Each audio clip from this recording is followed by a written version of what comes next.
combong natural dari alam, model-model gini. Dulunya ini kalau motong ya kita cerita aja ya, kadang-kadang kesal dapat lubang di tengah, cuman ini memang ada peminat tersendiri.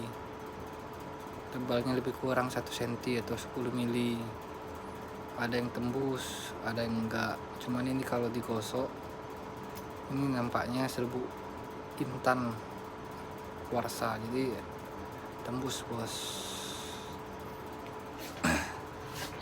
Ya ada yang lubang-lubangnya sejarum tuh, nampak model gini ya, macam-macam lah combong tuh ya.